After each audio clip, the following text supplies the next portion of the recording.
for a couple of reasons. But we was using Parcel Force, and that, to be fair, Parcel Force were actually really good. But there's no economy option with them if we ever need economy. And there's a company now called Low Cost Parcels, and guy just dropped in, and I just happened to be in the office when he dropped in, and the rates which they chose, they're on the sort of any oversized items that you might have. But the main thing is a lot of our parcels are sort of under 20. Okay, guys, we're live, I think. Assume that we're live, please. Yeah. Okay, awesome. Yeah, what I'll do, hang on. Yeah. I'll go and share a link. I, at the moment, expect things to be quite blurry. I think the computer is just getting used to it. Just one sec. It should steady down in a sec.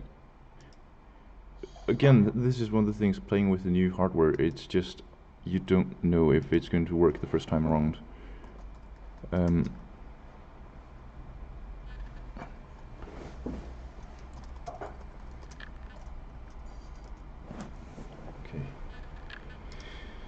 Do either of you use the eBay shipping shuttle?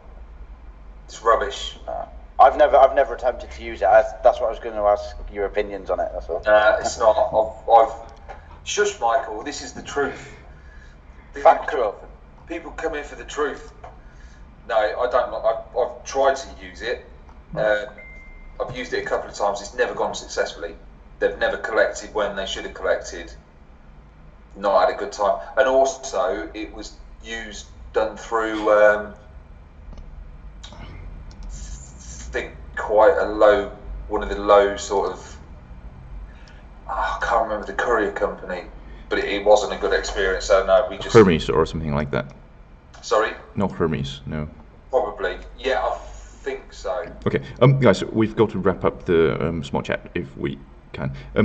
Okay, assume that we're live now. Hey guys, welcome to our fourth chat, and this week's it's 3 topics. We're hoping to spend a little bit more time on the work-life balance, so that's the first topic. The second topic is the spring update. I think Sam has briefly looked at it. We'll have a chat. It's quite a not a dramatic change, if that makes sense. So it's we'll look at that. Thirdly, we'll have just got back from eBay last week. Have visited their headquarters, met a few different sellers, and have a few learning points we can have a chat about and share. Okay, so firstly, I think the context of the work-life balance, because I think it's Sam, would you like to just quickly do an intro on this, if that's okay, or would you like me to? Yeah, hang on. I'm just trying to get all the documents up. Hang on a second. Bear with me. That's fine. Is our live stream actually live? I'm just curious. It is, yeah. Yeah. Okay, so yeah, basically, where do you want to start, Michael, with the okay, so just work-life balance? Yeah, would you like to sort of explain just the context, so why some sellers might really struggle when they're busy and that sort of thing, etc.? Yeah, as we mentioned earlier on in the week when we had a brief chat, there are a lot of things that can really wear you down. For example, one of the things we brought up were sleep patterns. For example, if you're burning the candle at both ends, as they say, you're not going to be able to go on forever without wearing yourself out and losing your efficiency and potentially clouding judgment. Yeah. It's like that Elon Musk tweet. You sort of, he sort of uses that sort of number of hours he works as a sort of proxy for his success. But really, I think number of hours somebody works is not necessarily the indicator of successful. If anything, if somebody's working, let's say 120 hours or 90 hours a week, that's something that sort of should be ringing in the head. Something's gone wrong, if that makes sense. But the struggle, I guess, is when you're a small seller, you can't always afford to delegate to other people. So I think that's part of the challenge. But I think going back to what Sam has said, good sleep pattern and generally doing some exercise in the morning, that sort of thing, it's quite a good thing. But what do you guys think of doing this, but doing it consistently as opposed to sort of doing it not as consistently? structure, I think, is very important. Yeah. And routine.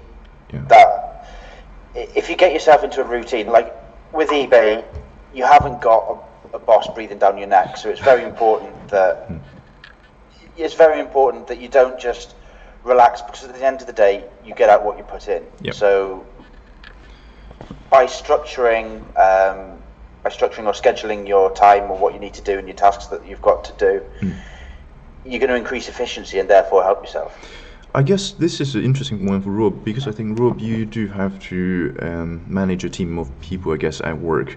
So yes, you do sort of have your eBay store, but I think your eBay store is a small part of the bigger overall business. So I mean, I guess you have a little bit more structure.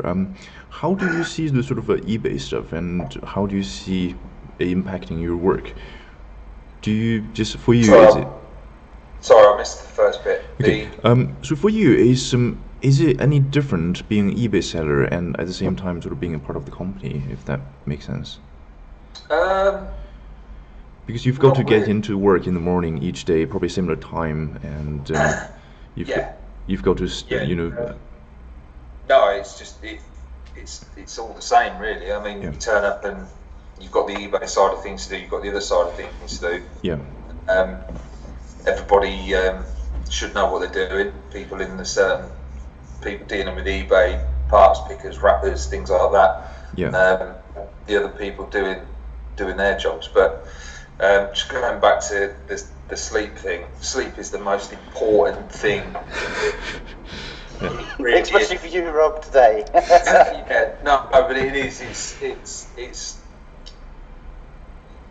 really should. I didn't know this is a health and fitness well-being channel, Rob. But no, but carry on. Genuinely, you should always try and get 7 hours. That's an absolute minimum. On a personal level, I know that if I get less than 7, the mornings are a lot harder. The day is probably going to be a lot harder. 8 hours, brilliant, perfect. You'll feel like a new person. And also, your train of thought suffers if you don't get that sleep. If you work too late, you're not going to switch off. I understand it has to be done. It has to be done when you're, there's a lot of people at home, sole income of eBay, trying to make that building up to that level where they can try and relax a bit. But there's a lot of work, like Sam said. You get out what you put in, and that's the same in anything in life. You reap what you sow. But a good sleep will just supercharge your day, and make you think straight. Okay, and I guess, I mean, I'm probably going to be a hypocrite if I say I have a good, but I mean, it's sometimes, you just get orders really late, and you sort of, yesterday I sort of went to bed at about 3 a.m. It's just annoying. It's not a proxy for success. It's just kind of, it's like you're literally burning out, and it's just some of the stuff needs to be delegated, if that makes sense. If you went to sleep or to bed at 3, then what time did you wake? Sort of 9 a.m. but then straight to the office. It's not terrible, but then it's like you need about 8 sort of thing to make it work. You do. You're on that. You're sort of over that line where things could. You have to power through because of what you're building and where you're currently at and where you want to be. And you can see that you need another couple of hours. I mean, I used to think it's okay to. I mean, I'm conscious of the time, so we shouldn't make it a sleep channel. But I used to think that you can sort of work really hard in the week. Asleep listening to this, sorry. I mean, I used to think that you can sort of work really hard in the week and sort of just go sort of get like a really long sleep at weekend. But I think that doesn't really work. It just disrupts this stuff. But keep it regular, and I think I'm conscious of the time, and I think for us, I mean, I'm quite a small seller, and Sam, I think you work part-time. Rob, you've got your own company, so I think in that sense, I think most of the sellers will probably be somewhere between Sam and I, so probably 1 2 people band, something like that, quite small team, got loads to do, and I think most people will probably have more stuff in their personal arena as well, things like family, that sort of thing. So I think Simon and I were young people, and I think Rob, you probably manage time a little bit better, so you know when to go to work and when to get back. So I think, Sam, I think accountability in terms of the sort of your own schedule, that sort of thing. Would you like to talk a little bit about that? To know how, if you're actually getting the work you need to done. Yeah, I mean, accountability for me is lists. So basically, we talked about this. I live my life by lists. Basically, I create a list of things I need to do. For example, I'll be halfway through the day, I'm like, I need to do that on eBay, I'll write it down. And for the weekend, for argument's sake, so I'll create a list of jobs I need to do on Saturday or of an evening. And for me, the accountability is, come the end of the day, if that list isn't done, why isn't it done? And that's where very rarely that happens, because I tend to structure and schedule like we previously mentioned. So that very rarely happens to me. I mean, for Rob, it would be very different, obviously, because his employees have him. Yeah. And how do you find accountability, Michael?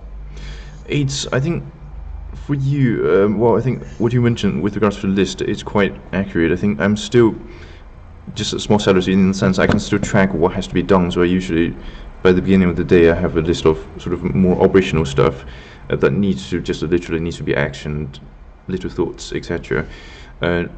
Some decision stuff that need to have a think about, maybe take a little bit of time around lunch, those have to be done. That's like things like if I want to switch a career, like weigh the pros cons, that sort of thing. And there's just some other stuff on the day, stuff that just sort of hits you in the face, and you sort of it can be a sort of order, that sort of thing. You already pre-packed everything, for instance, and if you sometimes can squeeze in one or two extra orders, get them out, so the buyer gets it more quickly, but then that eats into your time on the day. So it's sorry to that what you just said there, squeeze another couple in. Yeah, it's really annoying. That can be sometimes a recipe for disaster. Yeah, mistakes. You need to have a cut off, and you need to self-discipline that off. And if it's in your whereabouts is that on your eBay, your cut-off period? So you can enter your cut-off period into eBay. Basically, Yeah, I think. Yes. Do you feel a little bit guilty that sometimes there's even though you're cut off, we're working on one working day, so let's say somebody places an order, let's say around 11 a.m. It's still quite early, but we don't have to send it until the day after.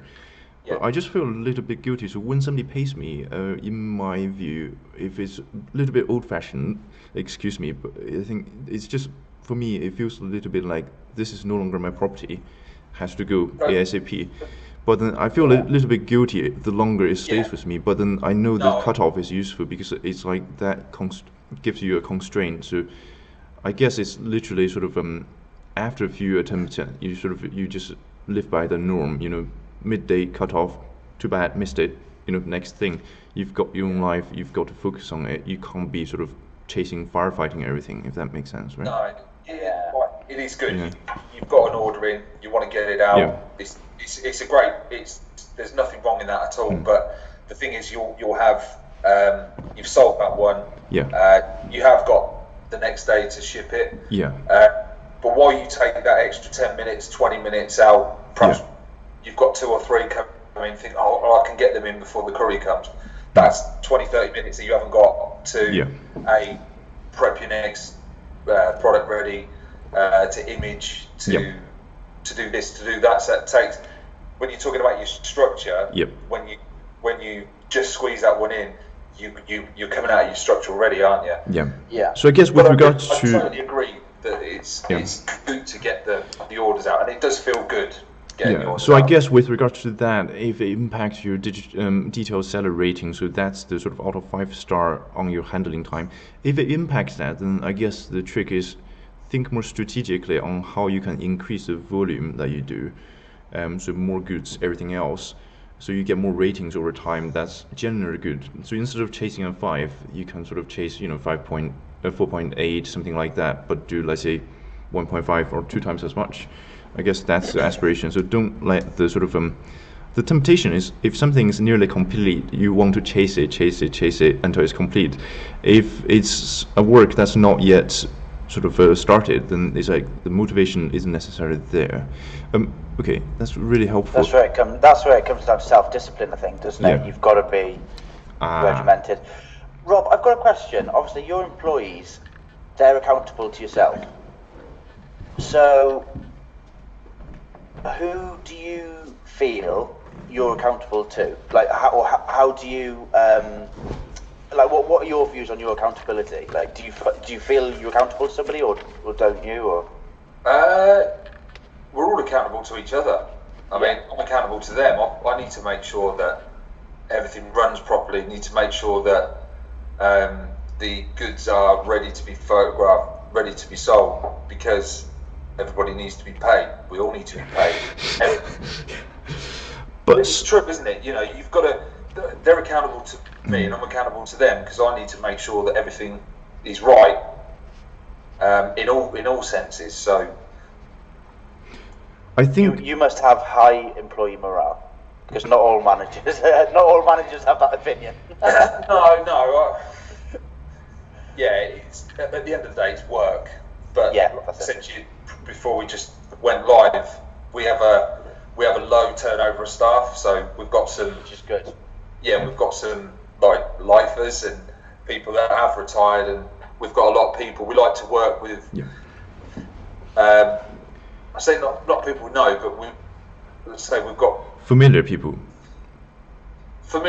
But I mean, we've got 2 sets of fathers and sons with us.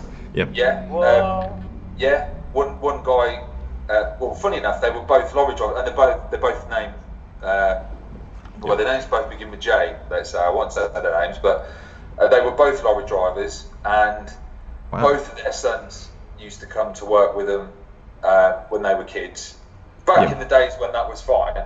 We are talking back to the 80s and sort of early 90s, and they both work with us now. One son is like a dismantle recycler, kind of does a bit of everything, and then the other one is in the warehouse picking the eBays and wrapping and dispatching things like that. So a different point of view of that is that's a lot of responsibility on you, isn't it, really? Because obviously, if the business makes poor decisions or whatever, and people's jobs are affected, that's a family, isn't it? Yes, family. Yeah. That is crazy. Yeah. But again, we're a family business as well, so. And like you said, you've got low turnover of staff. That normally means you're doing something right, doesn't it? Yeah. Or you're in the middle of nowhere. I'm sorry, that's very uncharitable. That's true. That's uncharitable, but I think. Well, no, that is true where I live. Yeah. It is, but where you hear of people starting working for a company when they were 18, and then they retire in that very same company, having not moved at all. Yeah, but I mean, we're dead centre of the country, so within 20 minutes you're in any of the big towns in our county. So, if you I understand where you're from, Sam, and I mean, geographically that's an issue. If I can swing Sam's question back at Sam himself, it's, I guess, as a sort of part-time salary, I guess I think Sam in particular, I think, is really highly motivated individual, and I think you do this in addition to your job. So I think you mostly do it in the evening, if I can say this much. So I guess always money side of it, when you see the sales, that sort of thing, it's rewarding. Underneath, is it money, or is it sort of the idea of building a business that really motivates you to keep on going, to be motivated and disciplined? I've always been a very business-driven person. Yep. I've always wanted to have my own business. Yep. This fell on my lap, and I'm working really hard at it. Like you say, I've always been motivated with it as well. But also, my main aim is that this is going to be a substitute for my wife's income one day. So, in a sense, I'm partly accountable to my wife, because obviously if this doesn't work, she can't give up to one day potentially look after if we have children, etc. That's the plan. So I would say I'm fairly accountable to my wife. I mean, for me, it's that's a quite interesting one, because I think on the one hand you do have the sort of job, which I think for most people that's sufficient. Not necessarily in the sense it pays a lot, but it's just for most people having a job, having that stability, I think many of them are content. And I think this sort of concept of topping that up, I think that's becoming more of the thing over time. But I think you're going quite a bit above that in terms of proactively planning for the future. So I think that's quite interesting to see where you're coming from. And I think for myself, it's sort of after graduation, this was the company I set up. So it was either sort of working for Amazon or one of those things, and I mean, I always wanted to set up something myself. So I think at the end of the day, one of the risks is, although you're accountable to yourself, there is a sort of balance, I guess, between not being too critical of yourself, but at the same time knowing when to, let's say 6 months from now, having clear measurable targets to know that if I haven't met that, what kind of things I have to do, that sort of thing. So I guess the sort of day-to-day, I guess that's the more operational stuff. Strategic stuff, so that's the more longer term, that determines what your day-to-day will be like in the future. So I think I was basically taught in my first job at uni to basically distinguish the strategy stuff from the operational stuff. So I guess having a sort of something like having a mentor, something like that, regardless of your age. So if you're sort of 20, you have some mentor who's experienced in the area you're interested in, or if you're older, then maybe you have colleagues, peers in that sector to talk to. It doesn't have to be mentorship. I think that way it helps you to rationalize what you're going through and the progress you need to make, and be quite honest. I think here's the struggle: is people mostly, if you want to keep getting on with people, they might not have that incentive to be critical to you, if that makes sense, even though it might be in your self-interest. How do you sort of how do you look at sort of managing the gap? So let's say if you have a mentor, how do you manage the difference between, let's say, critical and sort of negativity, which I know we talked about negativity, that sort of thing, it just spreads, that sort of thing. It's just a little bit, so it's managing your with time. Basically, for me, I live by the saying, you're the average of the 5 people you hang around with the most. That is something that's well documented online. There have been studies, and they say that you are the average of the five people you hang around with the most. So for me, I try to hang around with people who are as positive as possible, but also people that are going to help me develop and better than me. Because you never better yourself by hanging around with people that you're ahead of, sort of thing. If that makes sense. It doesn't take you out of the comfort zone. Carry on. And for example, one person I hang around with, or I like to think I listen to a lot of podcasts of sellers that are, I'm here and they are way up here. I know that feeling. I listen to a lot of their podcasts, and therefore I class that as that's one person I'm hanging around with, because I take a lot of information from those people. So it's like you're not necessarily hanging around, but it's following their influence, their ideas, and their values, I guess. And having podcasts is really helpful, because I think having things that articulates your values when you're packing stuff. So it's if you're listening to Harvard Business Review or The Economist or politics or whatever, something that keeps you not negatively sort of in a sort of down mood, but just kind of something that can help you to gradually pick up new things and expand, and I think that's quite helpful. Rob, sort of, how do you? I guess you mentioned sort of father and son sort of thing in your sort of company. How do you look at sort of mentorship and that sort of thing in your business? Is it necessary, or is it just sort of done as part of the job, if that makes sense? mentorship for staff or for myself? Yeah, for staff. Um, and for yourself as well, I think we'd be interested. Well, as in mentorship, I mean, yeah, everybody kind of knows their roles. Yeah. And I want to say that it's mentorship, just everybody's trained and does, or they do what they're there to do. But mentorship, i.e., is in people to guide you, guide myself or anything. I mean, there's so many people in our industry that I know, speak to regularly, email, phone calls.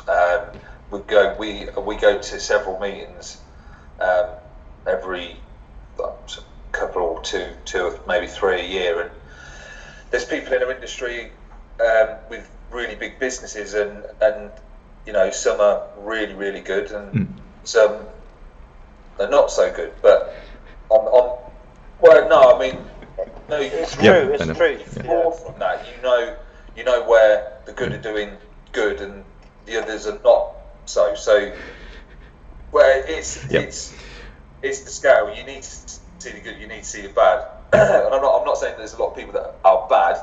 Certainly not at the meetings we go to, but you do see. But yeah, you draw from other people's experience and knowledge. Yeah. Okay. And you need to know when you're making a mistake or when you've made a mistake, and draw from that, and to make sure you don't. And that just comes with experience. Yeah. Over time. Okay, that's really helpful. One thing. Oh, sorry. Carry on, Sam. Yeah, one thing that I am very conscious of is negativity. No, it's negativity. It's cancerous, and it spreads like anything. If you have a group of people and one of them says, I had a really good day today, a few people would go, oh, okay. If you said to that same group of people, oh, I had a really bad day today, that group of people would find it a lot easier to agree with you. And I don't know if it's the human mentality or whether it's the British mentality, but negativity is a lot easier to get behind and back and follow than the positivity, and it can be dangerous for yourself as a bit with regards to business. It can be. I mean, sorry. Rob. I guess it's one of the things. I guess if you imagine this, so you walk on the street, you have money, you don't worry about money, but you've got a £10 note and somebody just hands it to you. Is that, oh, thank you?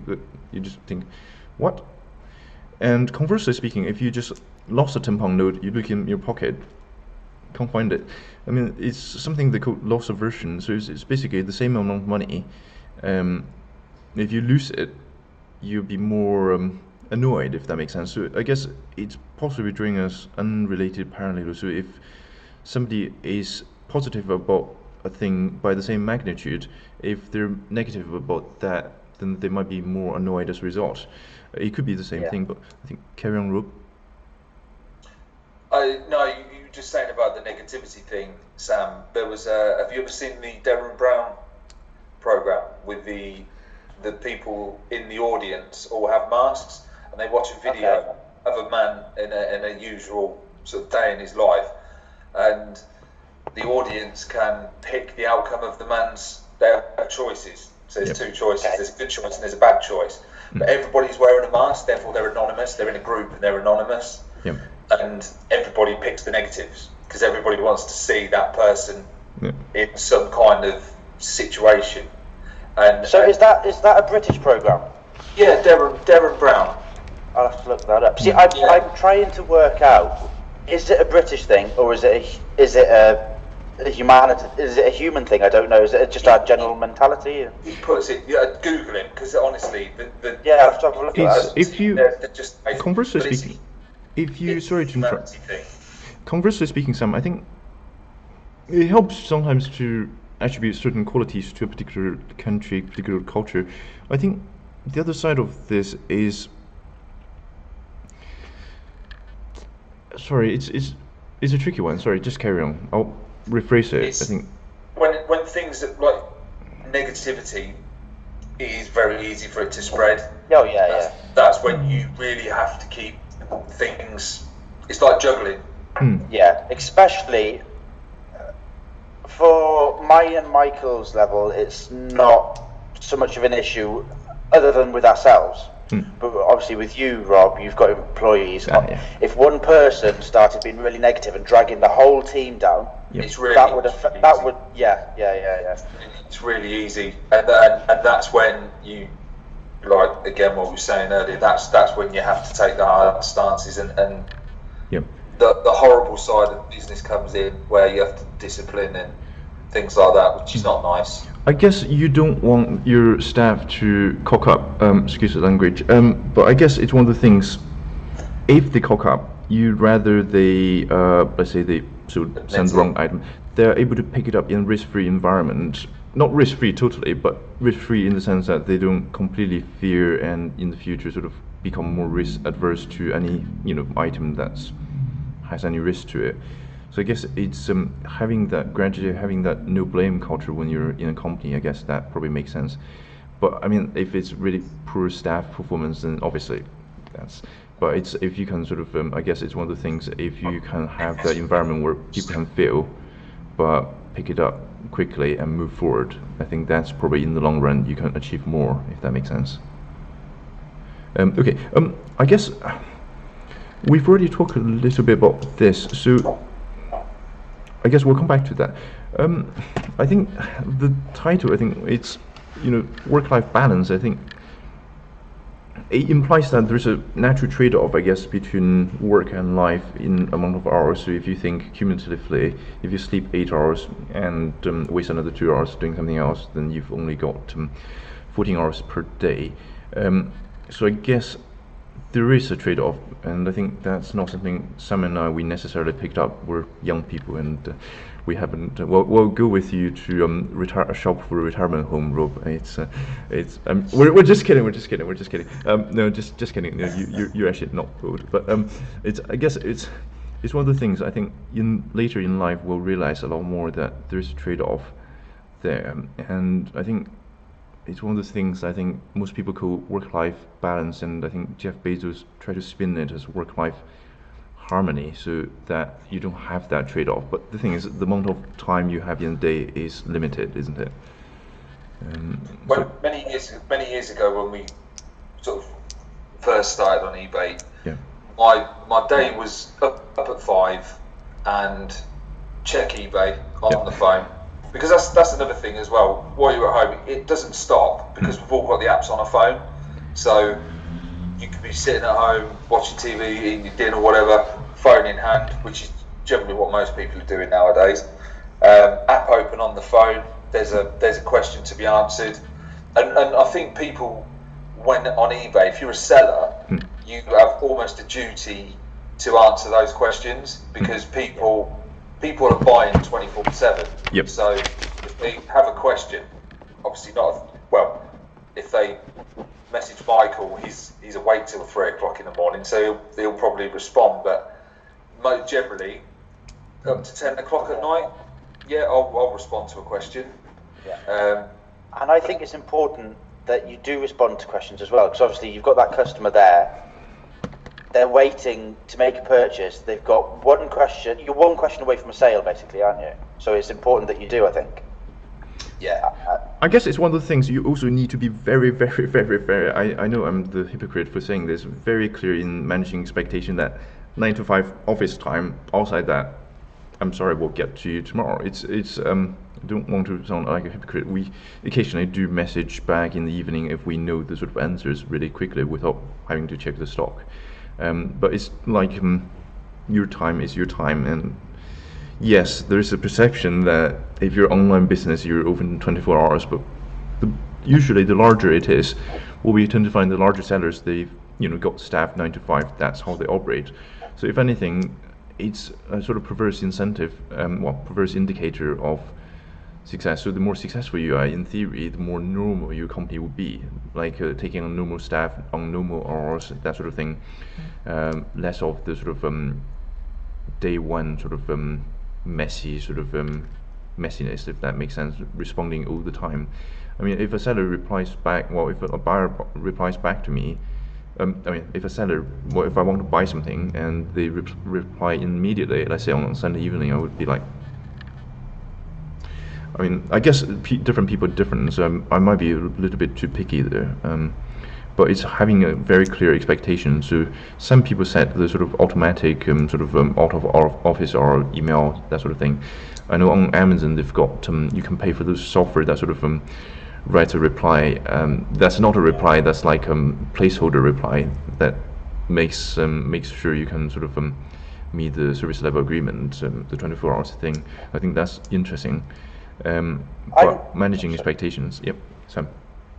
Yeah, I'm terrible with that. When I'm using eBay as a buyer, if I've got a question on an item, I'll ask a question, and then if they haven't answered me within 5 minutes and I found another product that's very similar but a clearer description, they've lost a sale. Because I'll just go. I mean, it's a bit like when I send an email. I first was maybe 10 years ago when I was 18, 19, sort of working university internship, that sort of thing. You would sort of send email occasionally quite late, but I think I remember gradually picking up, it's better to have it in the schedule box, sort of have it sent at sort of 9:01, that sort of thing, rather than sort of send it even though you've already written the email. It's a similar thing, it's some people expect instant response, and if you don't meet it, as Sam said, you just lose it. Definitely. It's a tricky balance. What I usually do in emails, if I send a seller a message, let's say on my unsociable, or what I just say is, when you get this later, like when you get this tomorrow, setting some expectations where I'm not being overly intrusive of their time, if that makes sense. They're free to reply sooner if they like, but I'm just basically saying I'm not expecting you to respond anytime sooner, but if you do, okay. I guess, Rob, how do you do it these days? I mean, you're not a day one company, you're sort of more established, so you have your process. If you get something in the evening, do you reply or do you? Yeah, sometimes. Yeah, but I'd say I'll check my phone far too many times in a night, and I will check them, and then sometimes I just think it can just wait till tomorrow. Yeah. And we'll leave it till then. But obviously, I'm always checking for the offers. So while I'm checking for offers, I'll answer some messages. Yeah. Okay. Sam, is there any questions? I know you mentioned it might not be related to this. I think we've overrun in terms of time for this, but I think it's quite an interesting topic. Any questions so far? No. Okay, good. No, there's not. Okay, good. Okay. I think lately, what I've done is I've had a sort of it was maybe 6 months ago. I had one this evening where it's like so many orders. So I think I asked for some tips on the group, and I think one of the idea was turn off the notification on the eBay app. I think that's what I do now. I've also turned off the notification for PayPal in the evening. I think that's quite helpful. And also for my email as well. So now I actually have to scroll down, open it, just to check for notification. But those are the small sort of tweaks. So it's basically you get the same message, but you just don't get the notification, if that makes sense. Yeah. I can't say that's a good idea because I'd be an absolute hypocrite, because eBay is the first thing I check in the morning and the last thing I check at night. Yeah. And everything, I've got my phone on me 24 hours a day. It's in the same room as me when I sleep. So if I'm awake and the phone goes off, whether it's a sale, query, return, message, whatever, I'm there to answer it. And that's one thing I think is very important, is customer service. And that's something we pride ourselves on, is good customer service. So therefore, quick replies.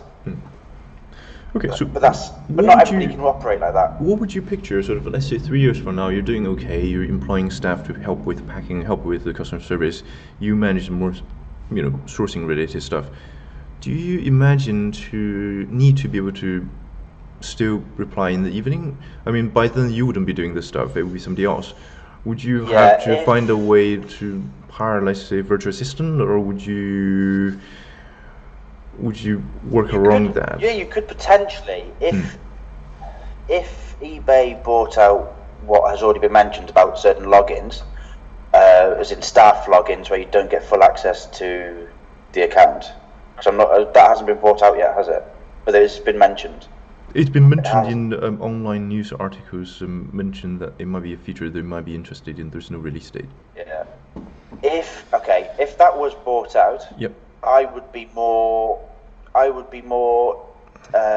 the word? You would be more willing to give multi-user access. Yeah. Delegate limited level. Yeah, at a limited level, yes, definitely. And if I was able to do that, and you were able to get a VA that was polite, quite well trained in, or quite switched on with customer service, then what you could do is use a VA from a different part of the world where it's during their daytime, it's actually our night time, so you've got it covered 24 hours a day. That would be an ideal. Thing for myself. You would probably have to be a pretty big operation to be able to make that work. Because imagine sort of wage. It would not necessarily be as high as this UK one. It was probably say maybe 6% of the UK wage. Let's say what's the average wage? So let's say £9, £5.40. So let's say they work 5-6 hours. It's not cheap per evening to cover that. No, that's it. Yeah. And I guess you'd have to be getting a lot of inquiries for it to be worth it, I think. Exactly. I think you look at Amazon, you can get it online done, and it's just. But I think having that sort of managed timeline, I think that's useful. But who knows with these sort of. I think last time I was looking at the Google announcement. I think the Google Duplex, you can get your assistant to literally call up restaurants on your behalf. And they will pretend to be a human voice, and it's like, oh my god, this is so real. It sounds really human, and I'm just sort of looking at it. That's what I was going to ask. The important thing is you can get automation, automatic telephone calls. They're pretty thing, aren't they? But have they perfected it? Does it sound authentic? Yeah, it was really authentic. It was so much so I think they were told off for doing it, and they were told in the future perhaps one of the feature requests was firstly informing the human this is machine.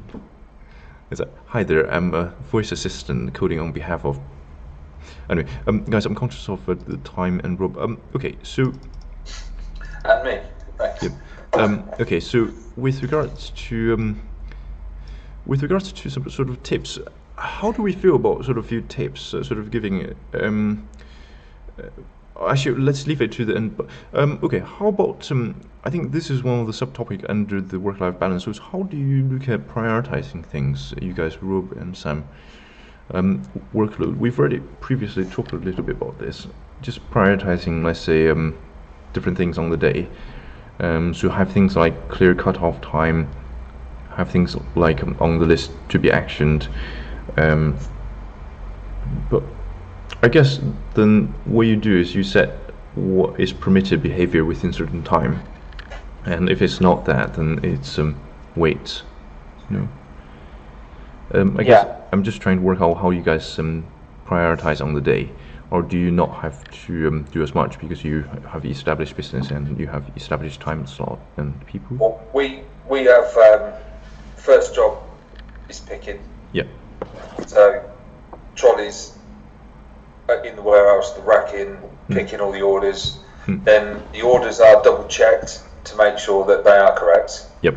And they're signed off. Yep. And then while the orders are being delivered to dispatch, they'll be wrapped and then labelled.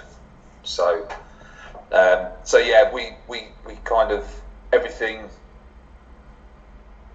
done by 12, and then cut-offs 2. So if anything comes between 12 and 2, then it can go the same day. At a squeeze, we will squeeze one if it's absolutely necessary. But generally we will stick to that. So 2 o'clock, once collected, then it's time to photograph and put stock away and things like that. But that still only leaves us 3 hours to get a lot of work done. Okay. So don't get me wrong, not every day is a busy eBay day. Not every day is a busy eBay day. Monday's always busy. Tuesdays, not too bad, not so much.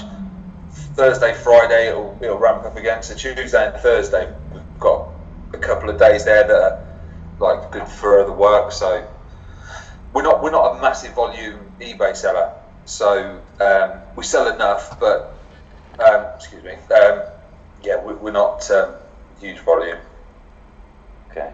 Okay. I've got a question, Rob. Hypothetically, if a couple of your lads left, for whatever reason they left, and you had a couple of new lads come in who didn't have a clue about your processes, and the only guy who was in your eBay team, there's only one original guy that was in your eBay team, okay, so everyone else is new. Yeah. That one guy that you know is trustworthy and you can rely on him, what process would you give him? Process? Yeah, what part of the process would you put him on? So in a way, then the question could also be asked as, in your opinion, what do you prioritize in your process, from taking photos to what do you think is, what would you want to have your most trustworthy guy on? Imaging. Yeah. Yeah. Imaging is an art form. It really is. Items are sold from images, aren't they? Generally, if it's if you're in a used category, yep, then you've got to make that look as new as possible, because people expect things. People like to know, sort of see where possible. For some of the item, provided it's sort of not open, well, not brand new sort of thing. Yeah. They want to know what they're getting. It's just simple as that. If you can do that, credibility, great. I guess it's separating different components of the business. Some of it you can outsource, like sometimes you can take the photo, get somebody else remotely, let's say in a different country, to edit it, that sort of thing, have an arrangement, that's fine. It all works out at, I think one of the important thing is, what is your average wage, in the sense it gives you an idea how much, what kind of thing you really should be doing in your company or in your business. I think the tip was given recently was basically you should focus on the tasks that add the most value to your business where possible, and try to delegate the ones where you can delegate.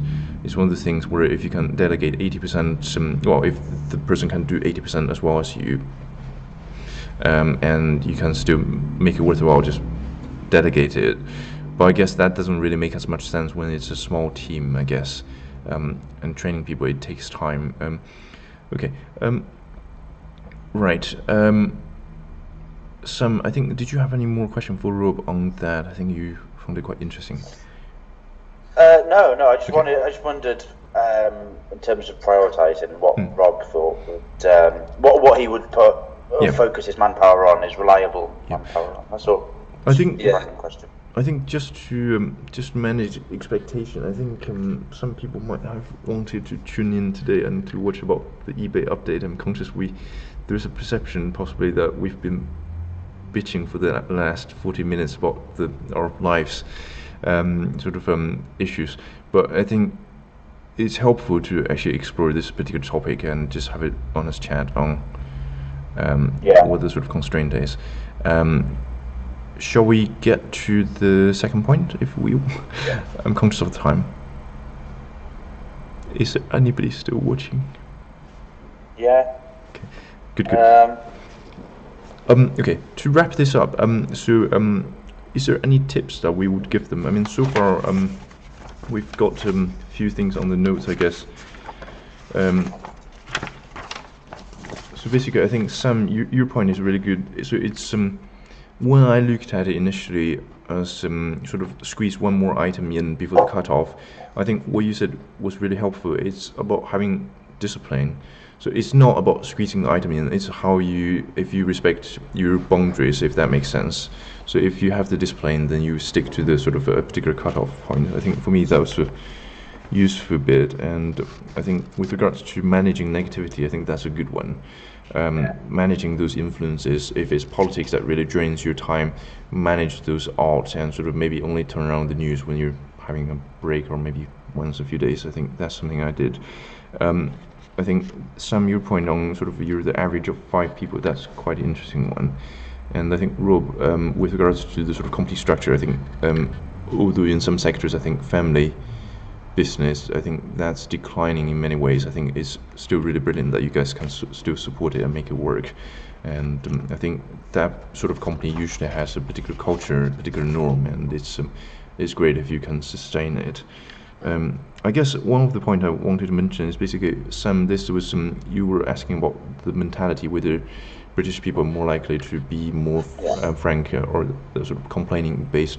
I guess if we look at, let's say, the feedback, 360-degree feedback, that sort of thing, if people can give anonymous feedback in a way that's not sort of about the individual, but more about the particular attitude, I think that's usually good. So it's just working out, having good framework where that can happen, if that makes sense. I guess that can be quite hard. So I think we talk a little bit about managing expectations in terms of messaging out of hours. I think we have a diverse range of views here in terms of what we message, but I think the theme is how much of your personal time can you keep to yourself in the evening especially. And Sam and I, we accept that that maybe Rob should have been narrating this particular one because we're young people, so we haven't really got around to get our time around the work-life balance yet. I think we are just basically mostly working. And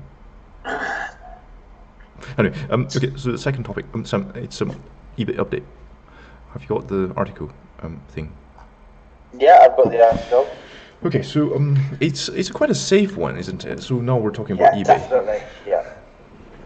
I think it's more actions on the spring update rather than new.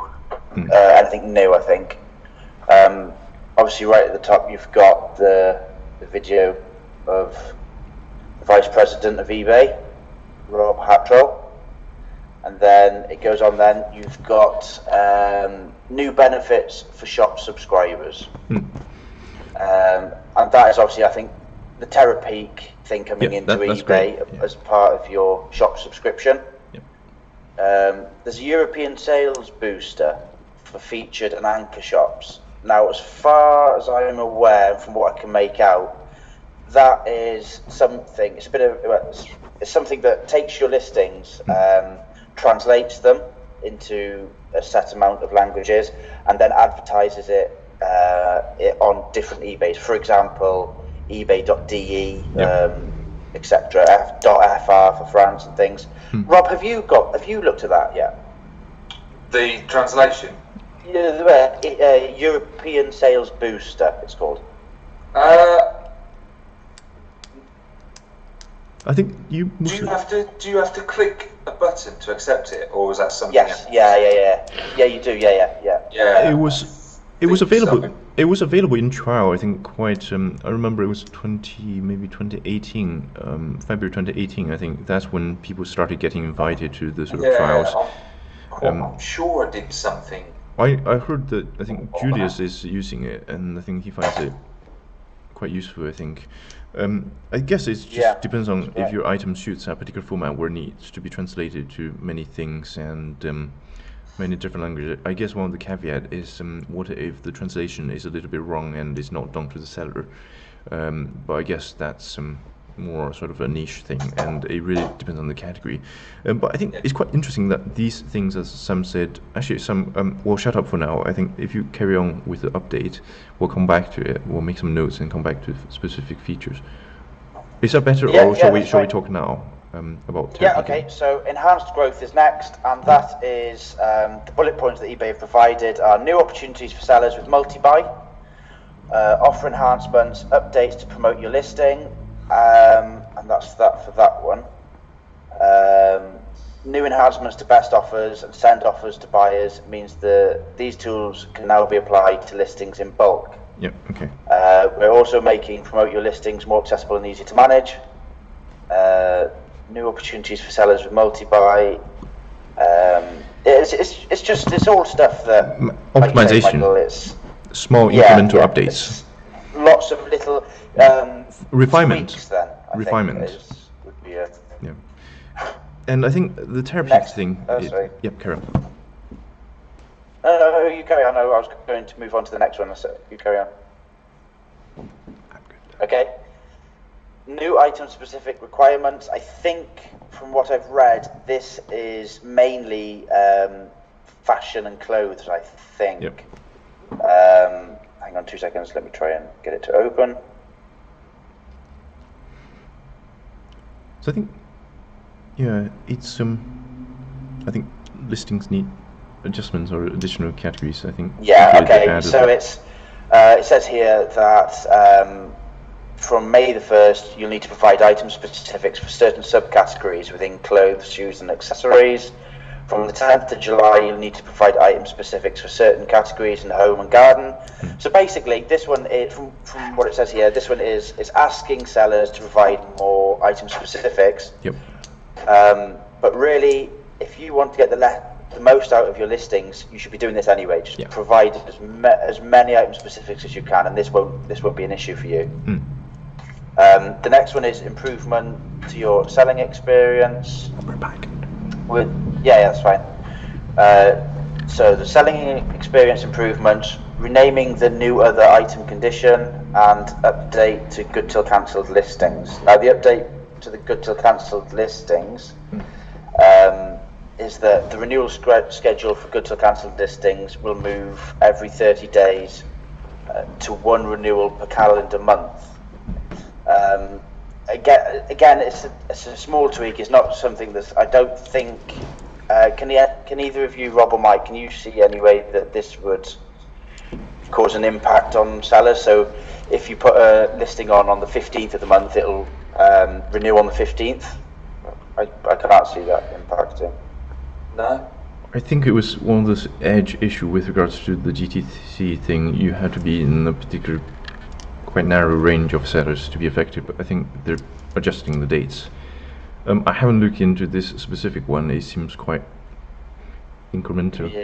Yeah. I mean, all these changes, they're very quite frankly. But I think in the sort of, I guess, is there any other? I think it's interesting in the sense that I think eBay operates in different regions, and in different regions they operate slightly. Not necessarily differently. They have centralized policy, I guess, looking from the public information. But I guess for instance, in America, they're changing the standard metrics, the fine with regards to not meeting the sufficiently good service metrics. They're increasing that from 4 to 5%. So that's happening in the US. I think in Germany, I think they're starting to do. So Germany is an EU market, quite a large one. Yeah. So they're beginning to do the managed payment eBay. So I think managed payment and promote your listings. So that's the two of the key features coming to eBay in the next, I think, one and a half year with loads of focus. So I think. Yeah. Sorry, it's past Rope's bedtime. Sorry, I'm so tired. It's fine. We'll send you a glass of milk. But I think it's interesting that they're choosing Germany to roll out those kind of new updates. And whenever you roll out updates, I think the thing is, the temptation is to get it all ASAP. But I guess we as sellers, we're used to particular things, and whenever you're testing new features, especially with the managed payment, the initial version, it wouldn't be sort of nearly as feature rich as, say, the sort of managed payment a year from then. So I think it's quite interesting to take a look at eBay's approach. I think it's almost like the eBay UK team is being quite considerate in what they're wanting to implement at particular times, and not sort of going ahead rushed with those features that might have teething issues. So I think this update, it seems to be quite refinement based, so it's based on what's already announced in the early 2019 update. I think what was quite interesting for me is the EU sales booster thing. It's only available on the sort of feature shop and anchor shop. I think that's quite interesting, and I think traditionally looking at the basic shop and sort of feature shop, I didn't always know there was a big gap, but I guess there is a quantity difference, and there's a few minor price change. But it's interesting to see eBay is gradually differentiating the sort of feature shop and anchor shop a little bit more. I think it's creating value between the two for the two, isn't it? It's creating an extra incentive to upgrade your subscription, I suppose. Yep. But there's just one more, and that's the increased seller protections. Can you go into that in detail? I haven't read that. I've read everywhere covering it. I'll briefly cover it now. There's obviously, I'll be here. Rob will have sleep deprivation if I go through it all. So basically, I'll just go through it in brief. I just scan over it. Okay, so the bullet points are new protection from abusive buyers. This is the increased seller protections. New protection from abusive buyers, helping you report abusive behaviour, reduced visibility for sellers who use retailers to ship to buyers, dropshippers. Your existing seller protections, your track record matters, and one thing I find very interesting, and I'm sure this has come up in the group. Yeah. I'll just read this out. We've heard your feedback and we'll be removing false items not received or items not described claims from your service metrics, where these are related to abusive buyer behaviour. It also says, just above that, we're introducing new measures to help you find abusive buyers, prevent them from filing return requests under certain circumstances, and in some cases, suspend them. If we become aware of abusive buyer behaviour, we'll remove relevant feedback or defects from your seller profile, which could potentially be huge with any sellers that are having buyers that seem to be messing them about a bit. And obviously, if they've done it to one seller and they get reported, and then a week later another seller reports them, there's obviously something fishy going on there, isn't there? Yep. Yeah. But one thing I find very interesting about that is the fact that they said they've actually come out and stated reduced visibility for sellers who use retailers to ship to buyers. So basically, in layman's terms, they've reduced visibility for dropshippers.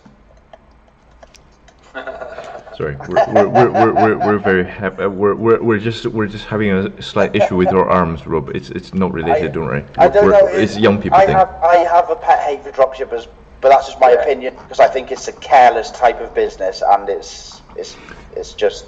That's my opinion. Moving on from Sam's opinion, which is just his opinion, and we would like to stress that it's just his opinion, and that it's important to stress that it's his opinion, knowing that we've already stressed that it's his opinion, and I think we've sufficiently addressed this topic that whereby it's his opinion. Okay, I think this is brilliant. I guess it's new protection from abusive buyer. I imagine this is a really edge case about those kind of really abusive ones, whereby they've got, let's say, really high percentage of return or kind of abusing, sellers. And I think in the forums I really frequently read about this, and it's just, for sellers, it's not nice to deal with people who send you an essay about something that you've already got a signature for. It's signed, delivered, signature, received. Is that no, I haven't received it, but. And I think, I'm curious how this affects just to sort of be the devil's advocate, is how this affects the sort of consumer contract regulation of that particular abusive buyer. But I guess they're still using a private platform, so their behavior on that platform is determined by, their ability to participate in that platform is determined by the JES, if you like, if eBay lets them be on the platform. So it's if they're no longer on the platform, then you don't really have to worry about consumer protection, I guess, because they wouldn't be able to play a small order. Because you do read the story about the sort of occasional horror story about people sort of getting banned from Amazon just because they bought too many things and they returned too many. I guess the story is never that simple. There's always this two different sides. And I think with Amazon, they're everywhere. So you imagine your Kindle, your Alexa, your audiobook, your Prime, your everything else. If you get banned from Amazon, it's like life is a little bit more boring. Whereas from eBay, it's banned from that sort of ability to, not necessarily banned, but just kind of slapped slightly from the ability to participate in that particular marketplace. I think for a seller, it's really good in the sense that eBay seems to be, depending on how the policy is implemented, seems to be on the side of the sellers. I think it's quite a welcomed one.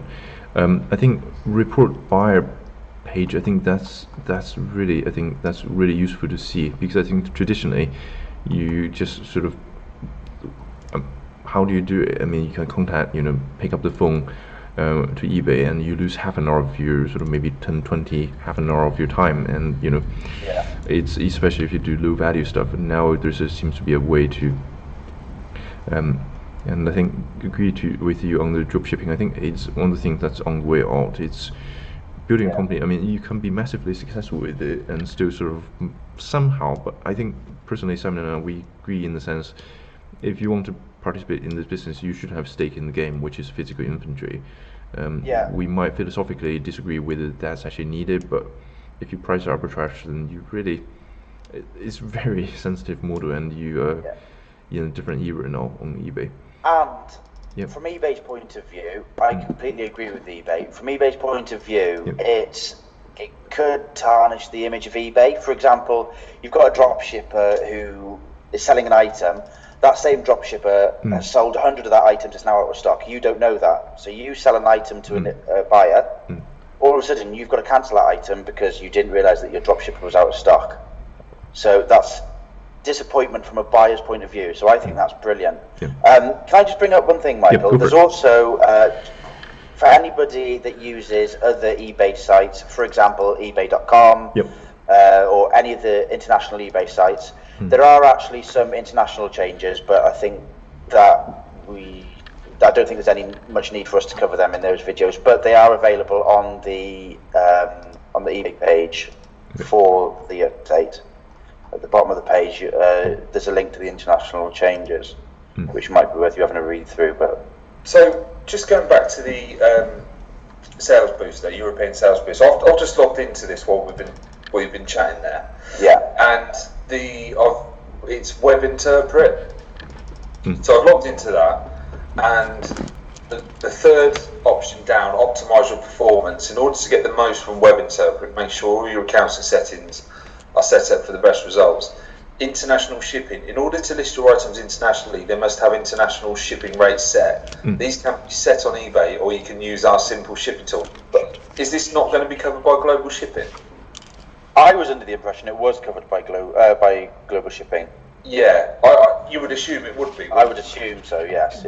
And is this another marketing thing with eBay to get more traffic through their global shipping potentially?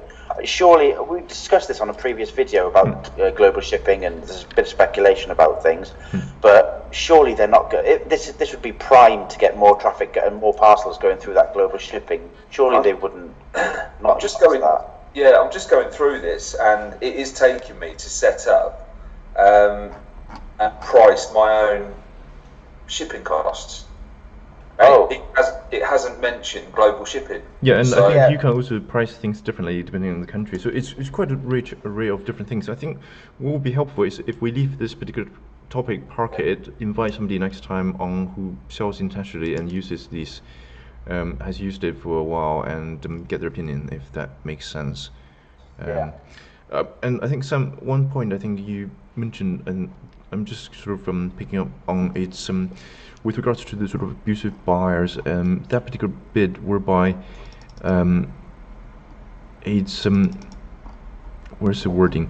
So furthermore, so this is eBay's page, and I quote, we've heard your feedback, and we'll be removing the false item not received or item not as described claim from your service metrics where these are related to abusive buyers. I think that's a really interesting one, because I think one of the genuine concern was many buyers were using the item not as described in a way that's not consistent. So they were changing their mind, but then because you didn't offer free return for whatever business decision, they were clicking that thing, and as a result, you get a dent, you pay for the return postage, and you got a dent. And if that happens too many times, it is 4%, and in the future it's probably going to be 5%. And it's quite a big penalty, and I think it's quite good that they've addressed this particular one, because arguably it's like the free return is something that should be looked at by the seller as a business decision. It shouldn't be something necessarily that's forced, not necessarily forced, but if this update didn't roll out with this really quite good adjustment, then as a seller, I think more shops would have had to suddenly absorb a lot more cost in offering that free return, just so people don't misuse their return reasons. So I think it gives us some time to find the couriers that can sort of, because return logistics is really costly in this country. Yes. It's just and it's just, I mean, it's not something you would like, but you've got to prepare for returns, and it's a genuine, legitimate concern, and people need their peace of mind when they buy. But it's just, I think this is quite a good one. I mean, I've yet to see how this can be removed. Is it somewhere in a sort of box, or is it something done on the system when you code them? I don't know. Is it something that's being rolled out gradually? I think that's. I assume there must be something, because hang on, let me go back on it. I've gone off it. I read something. I guess it could be a sort of. It says above that, Michael, where it says that. Hang on, where did I read it? So a new protection. Is it below the green thing, green box? Yeah, I thought I read somewhere that they've made it easier to report or something. Here you go, right underneath that, helping you report abusive behaviour. To report a buyer page. The report a buyer page. Is that tied together? Because report a buyer it sounds like it's for specific things, for like something that has gone really bad. Whereas in theory, what you really want, like, is something in your service metrics, surely, to say if this particular click. I assume. Maybe that's quite hard. Again, this is just why. I mean, it's good. It's good they've announced a policy. It's going to have. It's good they announced a policy direction. Go on, sorry. It's good they announced a policy direction, but I guess how they implement that policy is, we'll see how they do it. But I think, broadly speaking, when the wording is there to say that we'll be removing false item not as received or item not as described claims from your service metrics, I think when the wording is there, that's basically the mandate is there. So it's just a matter of how it's done. But obviously, the important part for me, as a seller, is how do we prove that that's a fake thing? And I assume how that's going to work is this bit underneath it that says report a buyer page. Lets you tell us about buyers who violated eBay policies. I assume that if I report a buyer, and like I said earlier, if another seller reports them a couple of days later, it's going to flag up on eBay, and they're going to say, okay, what's going on here? Or alternatively, I assume that if I report the buyer, to get that removed from my service metrics, there would have to be some sort of evidence, be it an email sent or some sort of conversation between the two parties. There would have to be something in place, I think.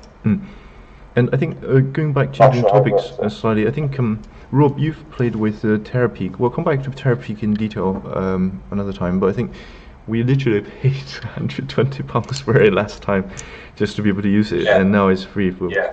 It's good value adding, and I think people are sort of conscious of the value of their store as business sellers. I think we as business sellers, we pay that, and it's like now you get it for free. It's we got the refund obviously for the pro rata of what we've not used, but I think it's good that it's had included. That? Yeah, we had it before. Okay. When we were looking at it. Okay. Cool. I'm conscious of the time again. It's right. Are we actually still streaming, or are we just bungling on like without any stream? We are still streaming. Okay. Cool. Okay. Cool. Is there any questions or? Nope. No, we've bored everybody to death. No, that's fine. This is the first one I've ever had. This topic obviously doesn't have. No, Or on the flip side, we've covered this topic in such detail there aren't any questions that need answering. I think what we did was we did it in the wrong way. We should have done the eBay bit first, seeing as we're an eBay group, possibly. But it's benefit of the hindsight. We just wouldn't be able to know. Okay. Is there any point to do topic 3? I think it might be worth keeping that for the next one. What with the time? But I'm also conscious.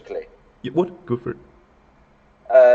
two things. First of all, anybody that comes across this video through YouTube, Michael will put a link below this video when you're watching it back. So obviously not at the minute, once the video has been finished and uploaded.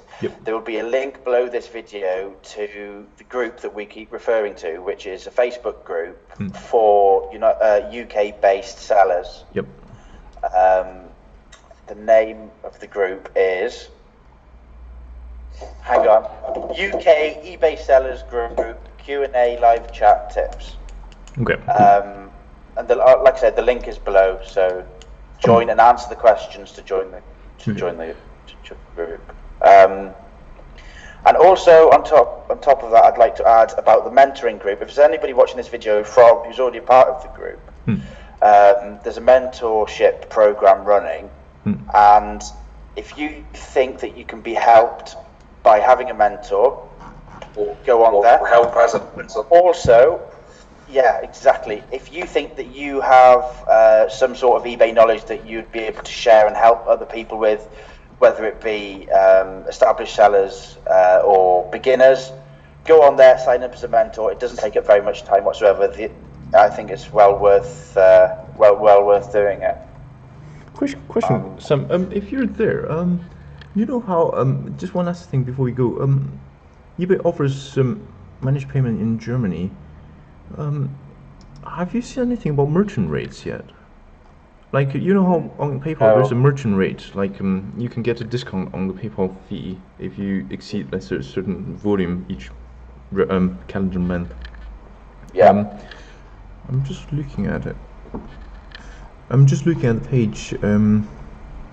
eBay is introducing managed payment in Germany, making the second country after United States, where eBay gives the consumer flexibility of choice, flexibility and choice in payment. Okay, I guess we'll have to see if they actually have the different, because with PayPal the merchant rate could be quite a bit lower than the standard 3.4%. I think you can go all the way down to 1.4% from 3.4, depending on your revenue, but you've got to clear quite a bit each month. I'm surprised that they're rolling out in Germany before the United Kingdom. I think this is something we've previously talked, which is, I think, different teams have different ability to look at what features goes off first, I think. And too many new changes, sellers might not be the most receptive. But I think if sellers gradually see that it's working in Germany, other countries, they'll hopefully warm up to it. But for sellers, I guess there will be a point when there will be possibly two payment methods, both PayPal and the other thing. But I think hopefully the service, managed payment, I think hopefully the fee merchant rate, it wouldn't be the standard one. Hopefully there's a lower tier, but in US I haven't seen if there's some lower price tier yet. But I think imagine if you're sort of higher revenue people, you might just not hop on away from PayPal until this happens. Anyway, cool. I think we'll try to wrap it up, and I think this is actually our shortest one. No, not anymore. Shortest chat for among the shortest of the 4 chats we've done. If I think, just trying to think if there's anything else. We'll come back to the learning points on the eBay HQ. It's met quite a few different sellers from different stage and learned quite a bit. But I think if you look at the other videos by the cookie people and by the TAT group, I think they've already done the video output. For that, we can have a chat about. I'll write up some notes. Anyway, Rob, it's I think I've kept you for too long, and before you end as well. And we've made too many ageist joke, and we apologize to you, Rob, and only ask for your forgiveness. Got to get 8 hours, lads. Got to get 8 hours. Yeah, got to get at least 8 hours. Who invited this guy? Who invited this guy? Can I just bring something up quickly? No. Yeah.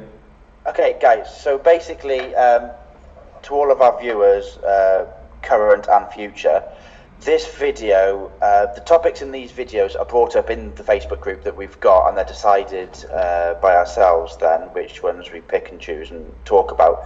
So if you've got something that you'd like to talk about, or something that interests you, or something that you think we should talk about or bring up, then keep an eye on the Facebook group, and when myself, Rob or Michael make a post asking about topics for a live stream, slap it in the comments and it will be considered and probably talked about. Yep. Otherwise we'll just talk about Rob's age. Yeah. Within 60 minutes, hopefully. No, but the rope that we would be talking about wouldn't be the same rope that we were initially talking about. It would be the rope plus T plus 60 minutes, but you would have aged a little bit more. Anyway, I think we've overrun, guys. It's been a pleasure. What you just said. Anyway, it's lovely to chat to you. And for 40 minutes of this with my eyes open. Come on. Okay, I think, guys, audience, I think we've overrun your time, and we wish you smooth sailing on eBay. And thanks.